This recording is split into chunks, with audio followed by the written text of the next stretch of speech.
The imposing brick structure of Rolling Hills Asylum rises from the desolate landscape of East Bethany, New York, like a tombstone for the forgotten.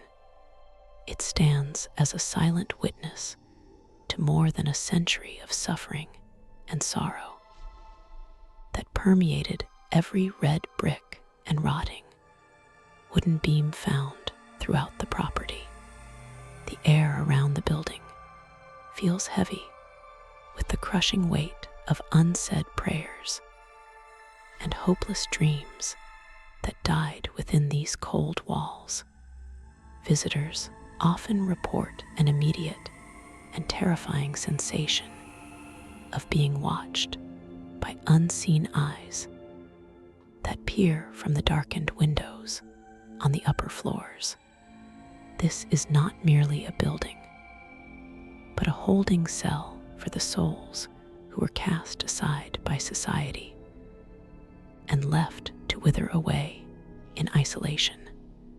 During the early years of the 19th century, the rolling hills of Genesee County concealed a dark necessity of the time known as the Poor Farm. The Genesee County Poor Farm was established in December of the year 1826 to house the destitute and the unwanted.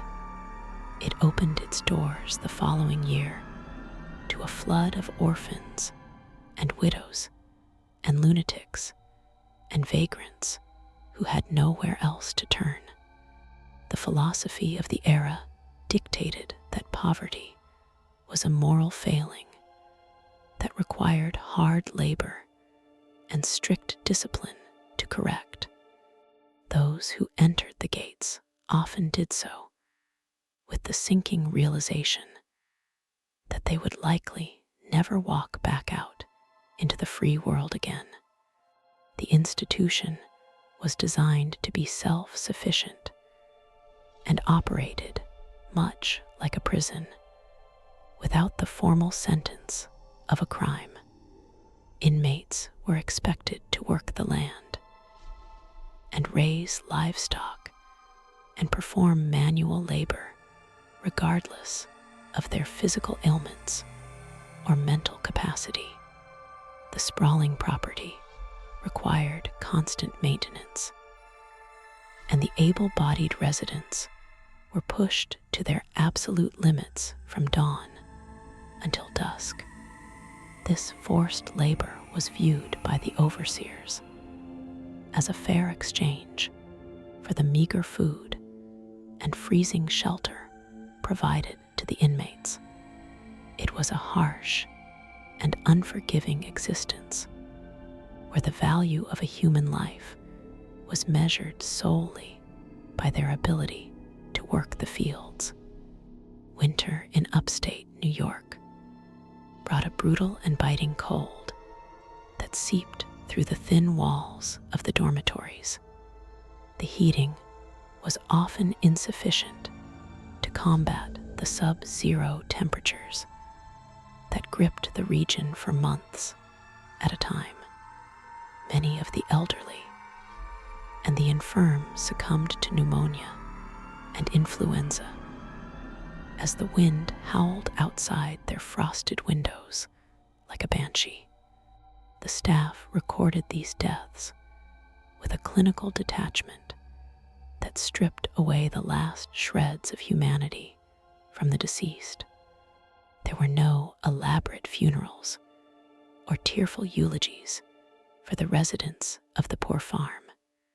They were simply removed from their beds to make room for the next desperate soul waiting at the door. The population of the asylum was a chaotic mixture of society outcasts that created a volatile and dangerous environment. Violent criminals who could not be housed in the county jail were often mixed in with harmless dementia patients and terrified orphans.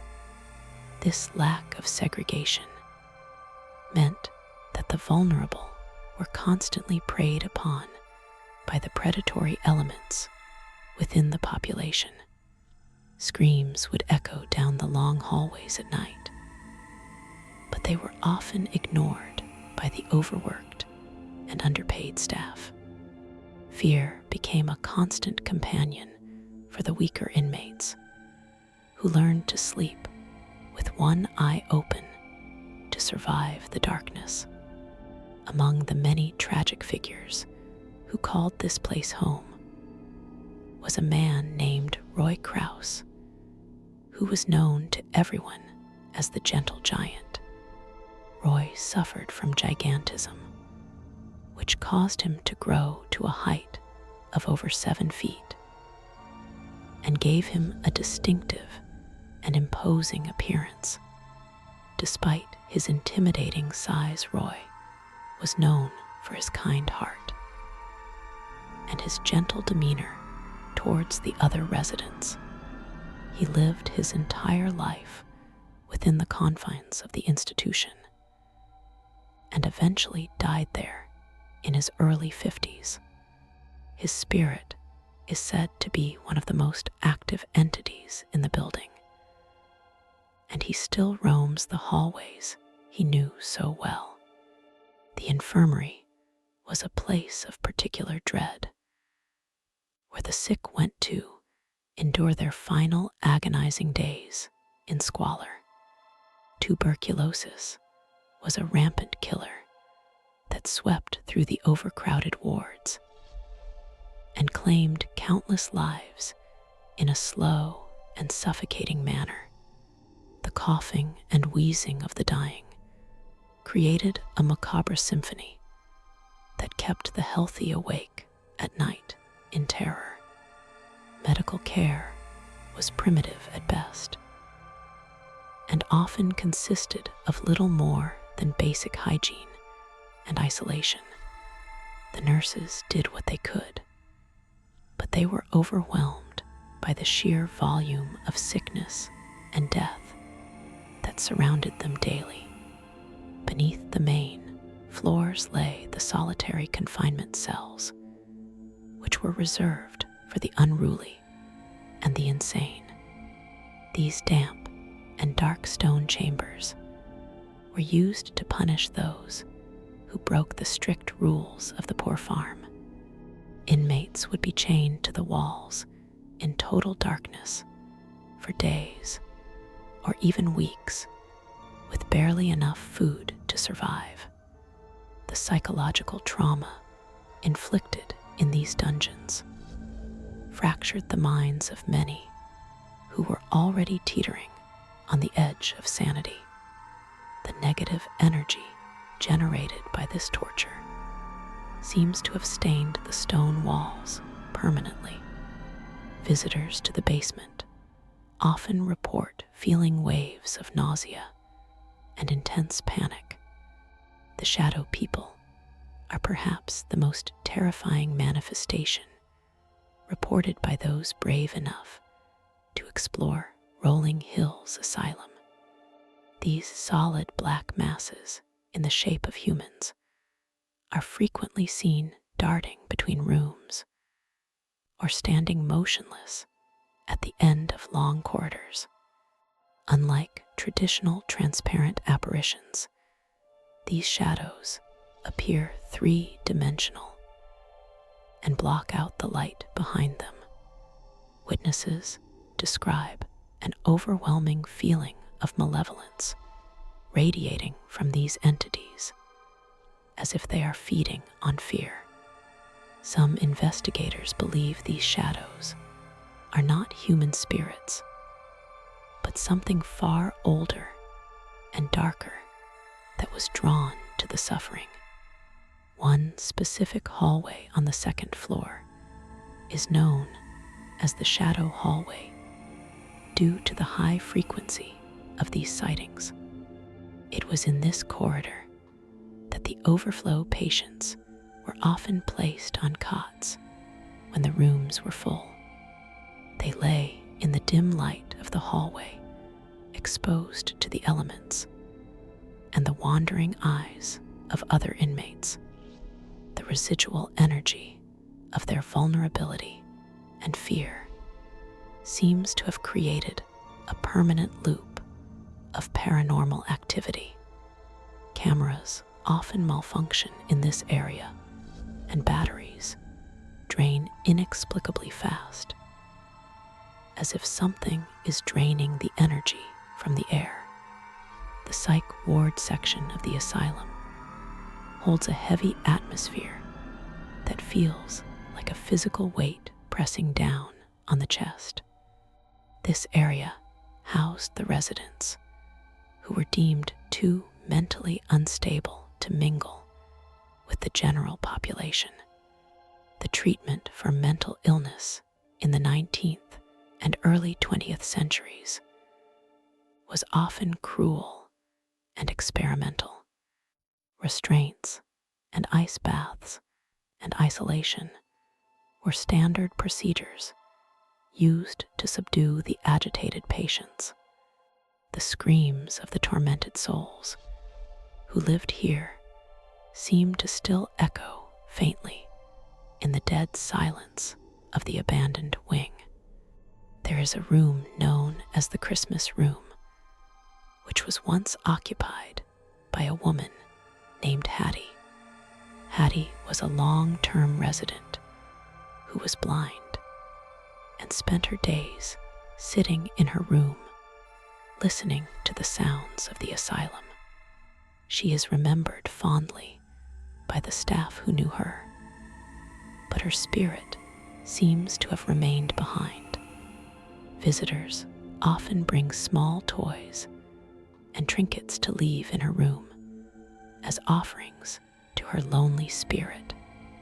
It is said that if you speak kindly to Hattie, she may respond with a disembodied voice or the sound of humming. The sheer number of deaths that occurred at the Genesee County Poor Farm necessitated a dedicated morgue on the premises. This cold room in the basement was where the bodies were stored before they could be buried in the cemetery. The embalming process was performed here on stone tables that still remain in the room to this day. The air in the morgue is always significantly colder than the rest of the building, regardless of the season. Many believe that the confusion of the newly dead hangs heavy in this room, as they realized their earthly journey had ended in such a bleak place. Outside the main building lies the asylum cemetery, which is a desolate plot of land containing the remains of nearly 2,000 people. For decades, the graves were marked only with small metal stakes bearing a number rather than a name. This final indignity stripped the deceased of their identity, even in death, and reduced them to a mere statistic in a ledger. It was only in recent years that efforts were made to identify the bodies and restore their names to history. The restless spirits of those buried without names are thought to be the source of much of the haunting activity. The kitchen and dining hall were the heart of the daily routine, where hundreds of inmates gathered for their meager meals. It was a place of noise and tension, where fights would often break out over scraps of food. The strict segregation of men and women was enforced here, but unspoken communication passed between the tables. Today, the dining hall is silent, but the sounds of clattering silverware and murmuring voices are often heard on audio recordings. It is as if the energy of thousands of meals is still replaying in a spectral loop. A pervasive smell of old tobacco smoke often manifests in the area that used to serve as the men's smoking room. This olfactory hallucination is so strong that visitors often check to see if someone has lit a cigarette nearby. Smoking was one of the few small luxuries allowed to the male residents, and it was a rare source of comfort.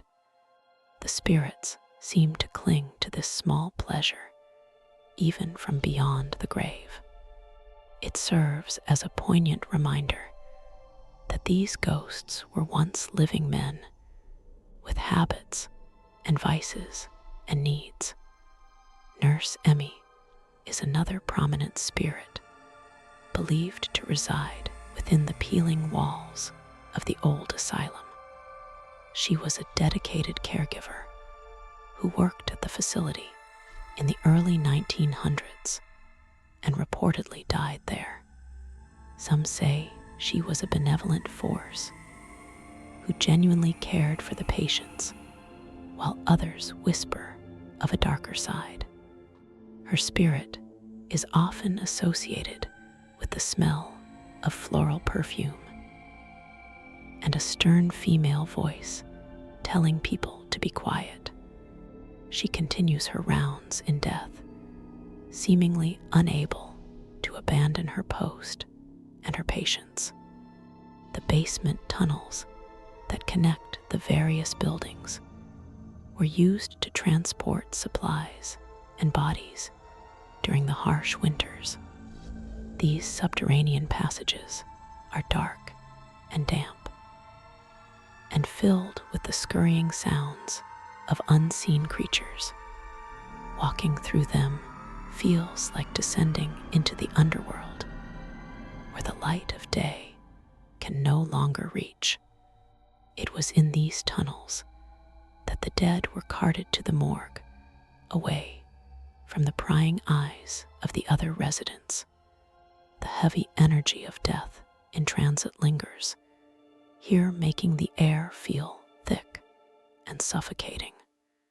There are accounts of physical contact where visitors feel cold hands touching their arms or tugging at their clothing. This phenomenon is particularly common in the solitary confinement area, where the spirits seem desperate for attention.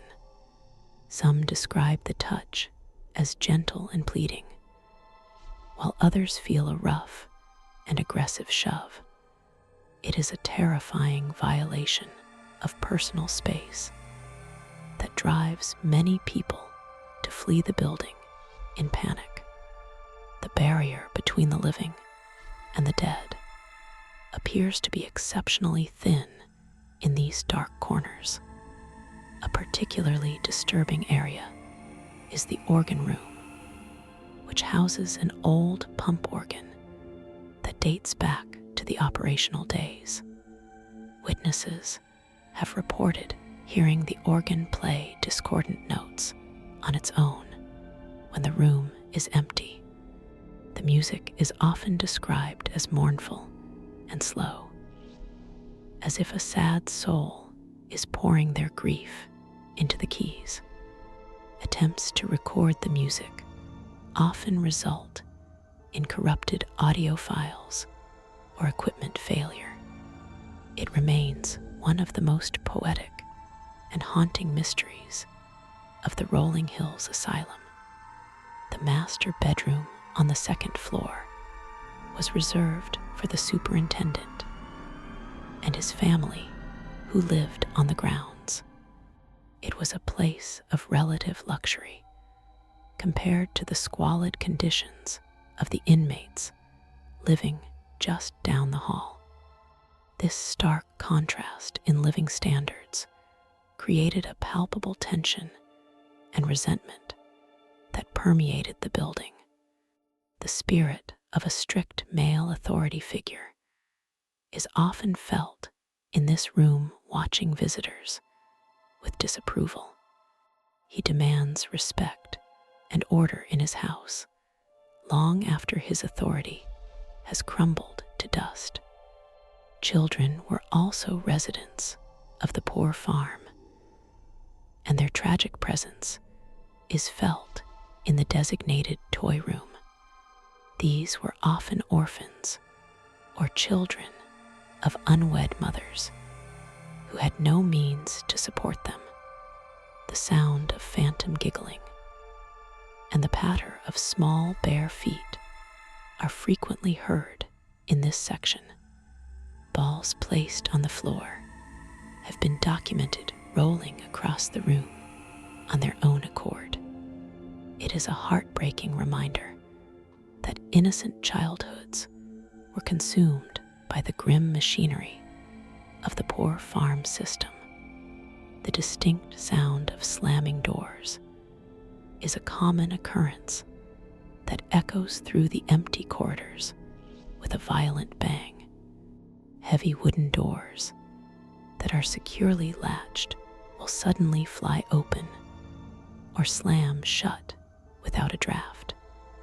This physical manipulation of the environment suggests that the spirits possess a significant amount of kinetic energy.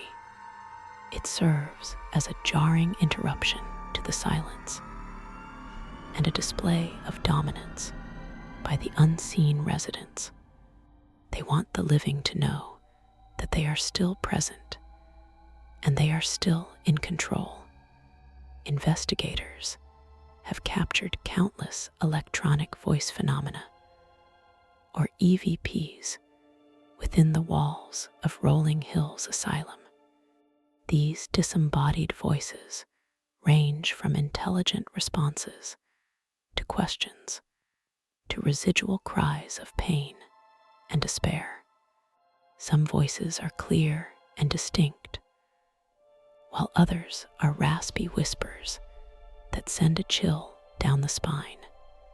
They speak names and dates and issue warnings to those who trespass on their domain.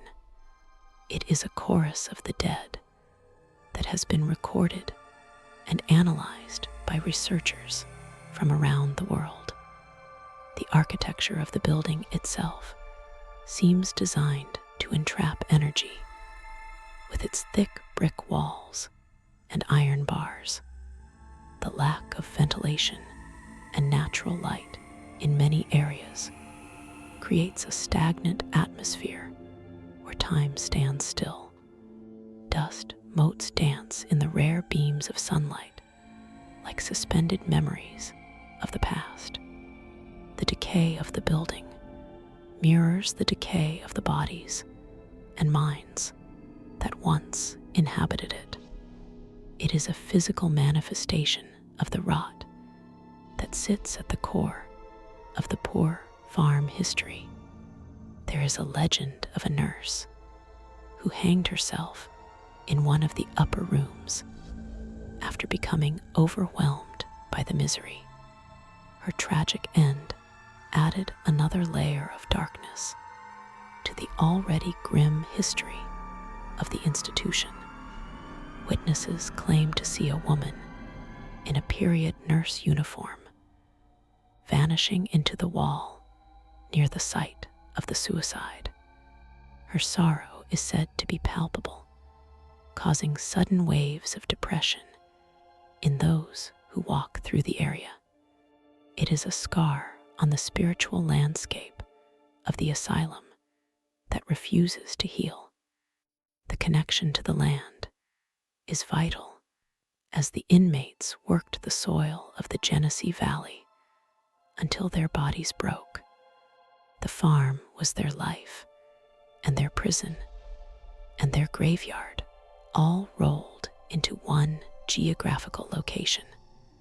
This deep connection to the earth may explain why the spirits are so bound to this specific place. They poured their sweat and blood into the ground, and now their souls are rooted there. They are as much a part of the landscape as the ancient trees that surround the property. Roy Crouse is not the only specific personality to be identified by the psychics and mediums who visit. There are stories of a grumpy old man who hates men with beards and will growl at them.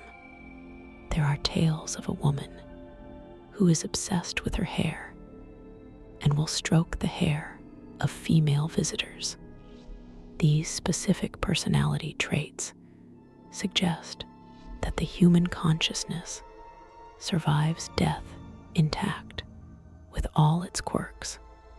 It makes the ghosts feel less like monsters and more like tragic neighbors stuck in time. The transition from a poor farm to a nursing home in the mid-20th century did little to change the atmosphere. The building continued to house the elderly and the sick until its eventual closure in the 1970s. The layers of suffering merely accumulated over the decades like sediment in a river of sorrow. Each generation of residents added their own fears and pains to the collective energy of the structure. It created a compound haunting where spirits from different eras coexist in the same dark halls. Today, Rolling Hills Asylum operates as a location for historical tour and paranormal investigations for the curious public. However, the commercialization of the site has not diminished the intensity of the activity reported there. If anything, the influx of fresh energy from visitors seems to stir up the dormant spirits. They react to the presence of the living with a mix of curiosity and anger and desperation. The building has become a stage where the dead perform their eternal tragedy for an audience. The basement contains a walk-in cooler that was used to store perishable food for the massive kitchen operation. This airtight room is soundproof and completely devoid of light when the heavy door is closed. It is used as a sensory deprivation chamber during investigations to heighten psychic sensitivity. People who sit inside alone often report hallucinating faces emerging from the darkness. It is a test of courage that forces one to confront the absolute void of the afterlife. The haunting of Rolling Hills is not just about scares, but about the recognition of a forgotten population. These were people who lived on the fringes of society and were hidden away to die in shame. Their ghosts linger perhaps because they are demanding the acknowledgement they were denied in life. They refuse to fade into the history books without making their presence known one last time. Every slam of a door and every whisper is a declaration of their existence. As the sun sets over East Bethany, the asylum takes on a silhouette that is both majestic and menacing.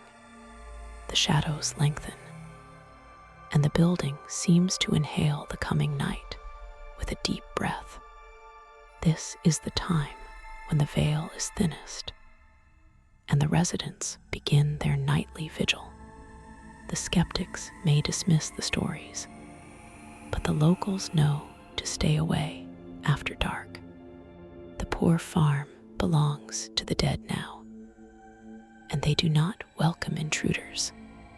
The confrontation with the spirits of Rolling Hills is rarely a violent battle, but rather a psychological siege. The fear they instill is a reflection of the fear they lived with every day of their lives. To walk these halls is to experience a fraction of the hopelessness that saturated the very air. It is an exercise in empathy that chills the blood and weighs heavy on the soul. The true horror is not the ghosts, but the reality of how they were treated. Leaving the asylum does not always break the connection for those who have opened themselves to the experience. Many visitors report vivid nightmares and a feeling of being followed for days after their tour. The energy of the place is sticky and clings to the aura of those who enter. It is a lingering dread that whispers that you have taken something home with you. The Poor Farm has a way of claiming people, even a century later. In the end, rolling Hills Asylum stands as a monument to the failures of the past and the endurance of the spirit. It is a place where the line between the past and the present has been irrevocably blurred. The ghosts of the Genesee County Poor Farm are not resting in peace because they never found peace in life. They wander the halls, waiting for a release that may never come. And until the bricks crumble to dust, they will continue to tell their story to anyone who will listen.